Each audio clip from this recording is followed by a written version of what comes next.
आज का हमारा टॉपिक है गिवन पेयर्स में आइडेंटिफाई करना है कौन सा पेयर SN1 रिएक्शन ज्यादा फास्टर शो करेगा। तो हम लोग जानते हैं डियर स्टूडेंट्स, SN1 रिएक्शन दो स्टेप का रिएक्शन होता है। पहले स्टेप में कार्बोकैटायन बनता है, तो कार्बोकैटायन हमारे SN1 रिएक्शन का इंटरमीडिएट होता है। तो कार्बोकैटायन जितना अच्छा से अच्छा बन पाएगा तो हमारा प्रोडक्ट उतना अच्छा बनेगा। तो कहेंगे 3 डिग्री कार्बोकैटायन सबसे अच्छा होता है, 2 डिग्री उससे कम और 1 डिग्री लीस्ट स्टेबल होता है, वो बनना ही नहीं चाहता है।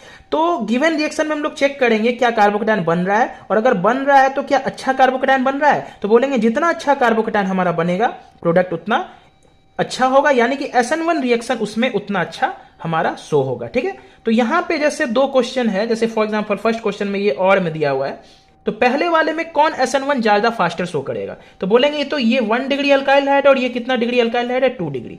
तो 1 डिग्री और 2 डिग्री अगर है तो हमें मालूम है 2 डिग्री कार्बोकैटायन अच्छा होता है with respect to 1 degree. 1 degree बनना ही नहीं चाहता है, तो कार्बोकैटायन जितना अच्छा बनेगा प्रोडक्ट उतना अच्छा बनेगा। तो कहेंगे इन दोनों में SN1 रिएक्शन कौन फास्टर शो करेगा, तो सेकंड वाला हमारा SN1 रिएक्शन बच्चों ज्यादा फास्टर शो करेगा। ठीक है, सेकंड क्वेश्चन में हम लोग आते हैं।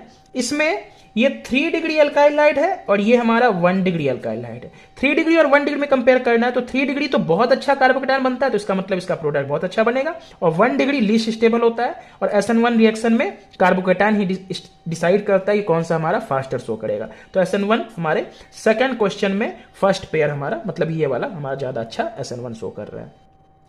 थर्ड क्वेश्चन में आ जाते हैं। इसमें दोनों ही 2 डिग्री अल्काइल हाइड है। कितना 2 डिग्री दोनों है, ये अलाइलिक हैलाइड है, ये अल्काइल हाइड है। ठीक है, तो दोनों ही 2 डिग्री है। अगर दोनों 2 डिग्री है तो अब हम यहां कैसे डिसाइड करेंगे कि कौन सा हमारा SN1 फास्टर शो करेगा, क्योंकि अगर दोनों 2 डिग्री कार्बोकैटायन है तो यहां डिसाइड करना थोड़ा सा टफ है।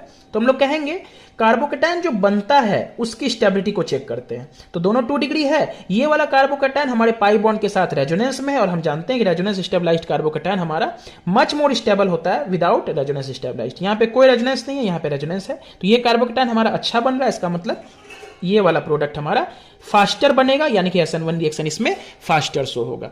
ठीक है स्टूडेंट्स, आते हैं इस क्वेश्चन में। ये 1 डिग्री है और ये भी हमारा 1 डिग्री है। क्या 1 डिग्री कार्बोकैटायन बनना चाहता है, बोलेंगे नहीं। लेकिन अगर ये देखें जो 1 डिग्री कार्बोकैटायन इस केस में है, तो यहां पे जो अगर कार्बोकैटायन बनता है तो ये बेंजीन के साथ रेजोनेंस में चला जाता है, जिसको हम लोग बेंजाइलिक कार्बोकैटायन कहते हैं। और ये बहुत अच्छा कार्बोकैटायन होता है, हाईली स्टेबल होता है, इसलिए यहां पे 1 डिग्री कार्बोकैटायन बनेगा और यहां पे नहीं बनना चाहेगा। ठीक है, इसलिए कहेंगे ये वाला हमारा ज्यादा SN1 फास्टर शो करेगा। ठीक है, ये भी SN1 हमारा सभी SN1 का हम लोग रेट लिख रहे हैं, यहां पर SN1 इसमें ज्यादा फास्ट करेगा। ठीक है, बेंजाइलिक कार्बोकैटायन हमारा बहुत अच्छा होता है, इसलिए 1 डिग्री कार्बोकैटायन यहां पे बनेगा। लास्ट क्वेश्चन में आ रहा है, ये भी 3 डिग्री है और ये भी हमारा 3 डिग्री है। कौन सा प्रोडक्ट हमारा फास्टर बनेगा, तो बोलेंगे ब्रोमीन का